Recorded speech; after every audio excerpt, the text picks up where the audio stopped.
नमस्कार, मैं हूं क्षमा सिंह। आप देख रहे हैं जौनपुर लाइव। दोस्तों, अनुराग केस को 6 महीने हो गए हैं। लगातार तारीख पर तारीख मिल रही है, उस पर कोई भी सुनवाई नहीं हो रही है। जो लालता के मकान पर बुलडोजर चलने वाला था, उस पर भी कोई कार्रवाई नहीं हुई अभी तक।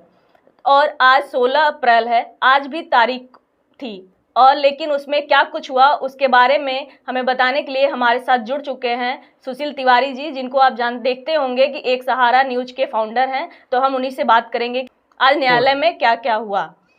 तो सुशील तिवारी जी, आपका बहुत बहुत स्वागत है हमारे चैनल में। बहुत बहुत धन्यवाद क्षमा जी, आपने अपने चैनल पर हमें बात रखने के लिए मौका दिया जी। तो सुशील जी, हमें बताइए कि आज भी तारीख थी, तो कोर्ट में आज क्या कुछ हुआ। क्षमा जी, अब अनुराग यादव का मुद्दा जो है, आपने देखा होगा, आपके चैनल पर भी खबरें चलती हैं। हम लोग भी लगातार ग्राउंड पर जाके खबर करते हैं, घर पे जाते हैं, कोर्ट में जाते हैं। तो इस खबर को हम लोग लगातार कई महीनों से, लगभग बात की जाए 5 से 6 महीने हो गए लगभग हम लोग और हमारे साथी जो हैं राजन मिश्रा जी, लगातार हम लोग इस खबर को कवर कर रहे हैं। तो इस खबर में जो जब हम लोग घर पे जाते हैं तो घर की हालत देखते हैं, तो फिर सोचते हैं कि इस केस से हट करके किसी और केस पे चला जाए। तो लेकिन जब परिवार की स्थिति देखते हैं, परिवार का जब उम्मीद देखते हैं, तो अंदर आत्मा ये नहीं कहती कि इस केस को छोड़ा जाए। तो हम लोग फिर से उस केस पर लग जाते हैं, अधिकारियों से बातचीत करना, फिर उसमें नेताओं से बातचीत करना, तमाम इस प्रकार से हम लोग उसमें लगे हैं कि परिवार को न्याय मिल जाए। अब जहाँ तक आप बात कर रही हैं आज की तारीख को लेकर के, तो पिछली तारीख पर जो है उस 9 तारीख जो था, 9 अप्रैल पर वो धर्मापुर में ब्लॉक प्रमुखी का अविश्वास प्रस्ताव का चुनाव था। उसकी वजह से सारे अधिकारी, एसडीएम, तहसीलदार सब वहाँ व्यस्त थे, तो उस पर डेट लग गई थी। 16 तारीख को डेट लग गई, आज की डेट लगी। आज की डेट की अगर हम बात कर लें तो किसी कारणवश जो है जो अधिवक्ता हैं, जौनपुर कचहरी के अधिवक्ता जो हैं, डीएम से उनका मामला चल रहा था। डीएम के खिलाफ उन्होंने नारेबाजी की 9 तारीख को ही। उसके बाद उन्होंने तमाम कोर्टें बंद करवाई। तो इसका कहीं एक प्रस्ताव जो होता है, न्यायिक कार्य आज अधिवक्ता नहीं कर रहे थे, एक प्रस्ताव दे दिए, वो लोग जो है कार्य से विरत रहेंगे, कार्य नहीं करेंगे। इसलिए अगर इस केस में अगर आप देखेंगी तो आज फिर से तारीख लगा है।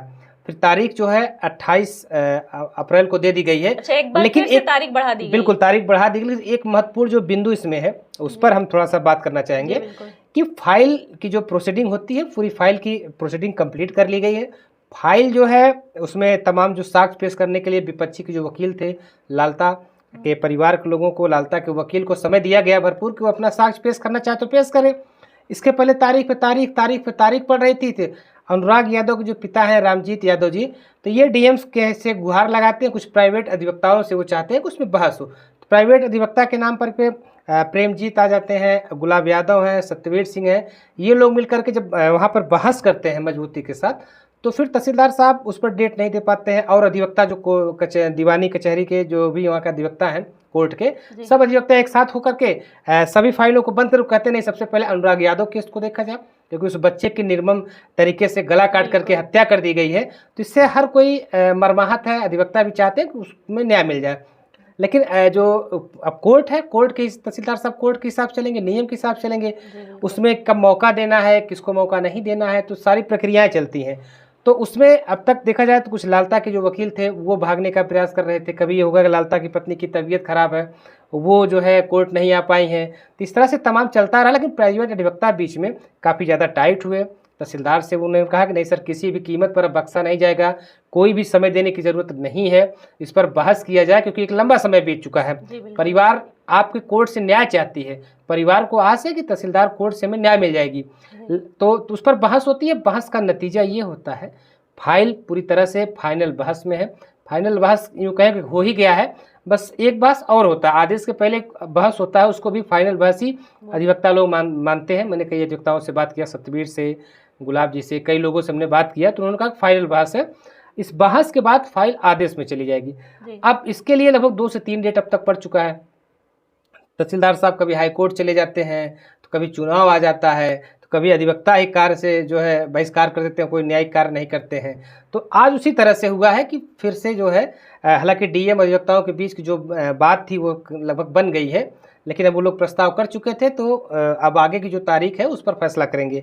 तो इसमें एक महत्वपूर्ण बिंदु जो हमने अनुराग यादव के गांव के जो प्रधानपति हैं वीरेंद्र यादव, क्योंकि वो केस में मजबूती के साथ लगे, वो देख भी रहे हैं, तो उनसे जब हमने बात किया तो उन्होंने कहा यार डेट लग गई, तो वो तहसीलदार साहब के पास जाते हैं, बातचीत करते हैं, डेट और लंबी लगने वाली होती है। अच्छा। ऐसा उनका कहना है कि तहसीलदार साहब से बात करके तो सारी चीज़ें बताते हैं। तहसीलदार ने उनसे कहा है कि इस बार 28 तारीख को हम हर हाल में उसका फैसला करेंगे और उसमें जो भी गवाह और साक्ष्य के आधार पर जो भी उस फाइल में होगा उस पर हम फैसला करके इस केस को क्लोज करेंगे।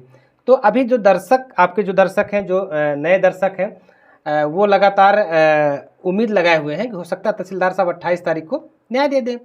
तो अभी आज की फाइल में फिर से डेट लगी है। अच्छा, तो आपको क्या लगता है कि अब वापस से तारीख मिलेगी कि इस पर सुनवाई होगी? क्योंकि आप देखे होंगे अभी हाल ही में फतेहपुर में तो तुरंत फतेहपुर में चल गया बुलडोजर, लेकिन यहाँ पर क्या लगता है कि बुलडोजर चलेगा कि वापस से तारीख पर तारीख ही मिलेगी?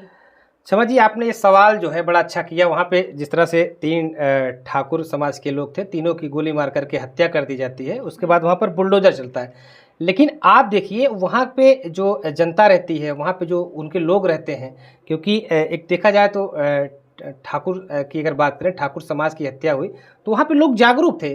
वो लोग जानते थे कि प्रशासन किस तरह से मामले में लीपापोती कर सकती है, किस तरह से अपने पीड़ित को पक्ष में लेकर के पूरे केस को, क्योंकि जब भी कोई घटना हो जाती है आपके घर में या हमारे घर या किसी के घर में, जब भी कोई घटना होती है, कोई कैजुअलिटी होती है, तो वो हमारे लिए बहुत बड़ा नुकसान होता है। उसकी क्षति हम नहीं कर पाते, उसकी क्षति की पूर्ति हम नहीं कर पाते हैं। लेकिन प्रशासन की नज़र में क्या है, सिर्फ एक केस है।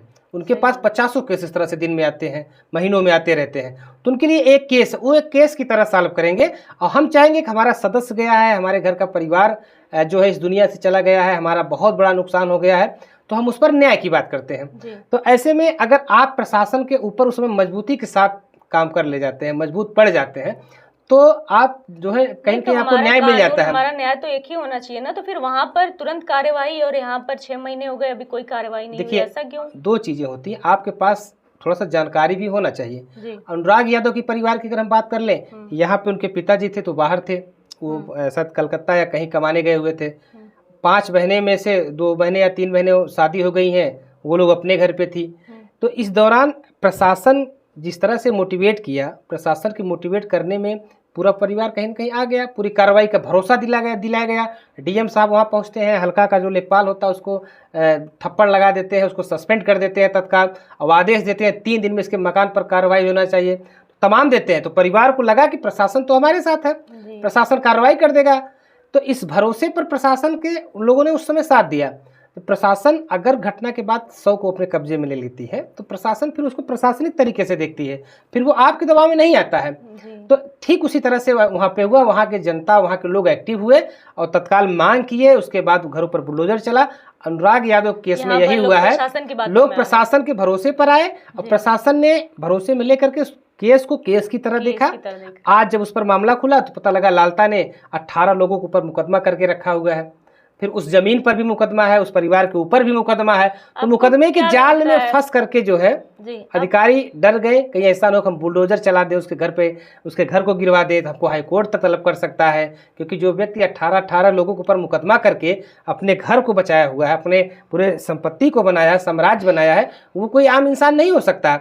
प्रशासन को इस बात को भी पता है कि अगर ये आम इंसान को इस तरह से नहीं जो इतने लोगों पर मुकदमा करे, अगर इस पर बुलडोजर चलेगा तो भाग सकता है, इसीलिए इस पूरे केस में देरी हो रही है। तो आपको क्या लगता है कि लालता घर पर बुलडोजर चलेगा या नहीं चलेगा, या लालता के जो बेटे हैं दरोगा हैं तो उनका कोई इसमें हाथ हो सकता है जिसकी वजह से केस डिले हो रहा है? देखिए, अब वो दरोगा हैं तो मुझे लगता है जो प्रशासनिक कार्रवाई होनी है, प्रशासनिक कार्रवाई के दौरान उनके ऊपर भी कार्रवाई हुई, उनके ऊपर मुकदमा दर्ज हुआ, उनको भी जो है मेरठ से ला करके जौनपुर पुलिस ने जेल भेजा, आरोपी बनाए गए, मुख्य साजिशकर्ता वो बने हैं। तो अब मुझे नहीं लगता कि उनका बहुत ज़्यादा जो है कुछ चलने वाला है, क्योंकि दरोगा तो ठीक है, दरोगा है, ट्रेनिंग में भी है, तो उनका कोर्ट के ऊपर या और कार्रवाई के ऊपर नहीं हो कुछ चलने वाला है। क्योंकि उस पूरे मामले में जो है चार्जशीट वगैरह होती है, सब दाखिल हो गई है, उनका कोई दबाव नहीं। दबाव सिर्फ एक है, सरकारी ज़मीन है, उस पर लेखपाल का बयान हुआ, रिपोर्ट भी लगी है और पूरे ज़मीन को कहीं न कहीं बंजर खाते की ज़मीन पाया भी गया है। लेकिन हाईकोर्ट ने माफ कीजिएगा, सुप्रीम कोर्ट ने जो है एक नई गाइडलाइन दी थी, जिस तरह से योगी सरकार लगातार घरों पर बुलडोजर चला देना, घरों को गिरा देना, तमाम इस तरह से प्रक्रिया है, तो विपक्ष भी इस पर एक्टिव हुआ। तो उसके बाद सुप्रीम कोर्ट को इसमें हस्तक्षेप करना पड़ गया, तो गाइडलाइन आ गई कि आप जांच पड़ताल करके ही किसी के घरों पर बुलडोजर चलाएं। बुलडोजर चलाने के बाद कहीं ऐसा वो बेघर हो जाए। आपको क्या लगता है कि घर वाले जो हैं वो मतलब ये विश्वास है उनको कि बुलडोजर चलेगा लाल तक घर पर, या वो हताश निराश हो चुके देखिए, हैं? जो सरकारी प्रक्रिया है, अगर सरकारी जमीन पर किसी भी व्यक्ति का कब्जा है, कोई भी व्यक्ति पूरी जमीन को कब्जा कर लिया है, तो उस पर सरकार बुलडोजर चलवाती है। वो जो है एसडीएम के, तहसीलदार के अंदर आता है। सरकारी ज़मीन किसी भी वक्त खाली हो सकती है, और अगर सरकारी ज़मीन पूरी तरह से है वो, क्योंकि अभी तक तो जो लग रहा है सब कहीं न कहीं सरकारी ज़मीन ही बताई जा रही है। जो लेखपाल की रिपोर्ट है, जिस तरह से अब तक उस पर कार्रवाई हुई है, वो सरकारी ज़मीन है, तो बुलडोजर चलना 101% तय है। आज नहीं तो कल, कल नहीं तो परसों, थोड़ा सा लेट जरूर हो रहा है। हमारे जो दर्शक है ना, वो अक्सर कमेंट करते रहते हैं, लगातार कोई भी वीडियो हो उस पर कमेंट उनका आता रहता है कि हमें आप लोगों से बहुत उम्मीद है। जैसे एक सहारा न्यूज़ से और जर्नलिस्ट राजन चैनल से उनको बहुत उम्मीद होती है कि वो लोग उनको न्याय दिला करके ही रहेंगे, क्योंकि वो शुरुआत से ही आप लोग लगे हुए हैं उनको। तो अभी आपका क्या है कि आप लोग अभी कंटिन्यू बने रहेंगे अनुराग केस के साथ, कि या फिर उसको स्टे कर देंगे? देखिए, हम लोग पत्रकार हैं और कई इस तरह के मामले आते रहते हैं, बहुत सारी खबरें भी आती रहती हैं, तो कवर करना होता है। लेकिन जब हम लोग, अन्य आपको पहले बताया, हम लोग परिवार में भी जाते हैं, तो परिवार की स्थिति देख कर लगता है कि नहीं, इसको न्याय मिलना चाहिए। अब हम जर्नलिस्ट राजन की बात कर लें, या मैं खुद, हम लोग उसमें लगे हुए हैं चैनल से ज़्यादा। लेकिन अगर अब बहुत सारी चीज़ें उस परिवार के लिए हम लोगों ने मिलकर किया है, अब ये हम कहना नहीं चाहते चैनल पर और बताएंगे भी नहीं, लेकिन जो हम लोग से बन पड़ता है, हम लोग ये चाहते हैं कि अनुराग यादव को न्याय मिल जाए, और उनका जो परिवार है कहीं न कहीं जो उस गम की स्थिति में, जो आर्थिक स्थिति में कमज़ोर है, उससे ऊपर हो जाए। तो हम लोगों ने काफ़ी कुछ प्रयास इसके लिए किया है, और जो हो सकेगा उसके लिए करते रहेंगे। लेकिन अब बात अगर हम कर लें ये कहने की कि हमने कुछ किया, तो ये गलत होगा। हमारा प्रयास उस परिवार को न्याय दिलाने का लगातार जारी है और जारी रहेगा। बहुत बहुत धन्यवाद सुशील जी हमारे साथ जुड़ने के लिए। तो दोस्तों, ये थे सुशील तिवारी जी, जिन्होंने बताया कि बुलडोजर चलेगा और ज़रूर चलेगा लालता के मकान पर। तो अब ये चलेगा कि नहीं चलेगा, ये तो भविष्य के गर्भ में है। फिलहाल सब देखने के लिए हमारे साथ जुड़ते रहिए। धन्यवाद।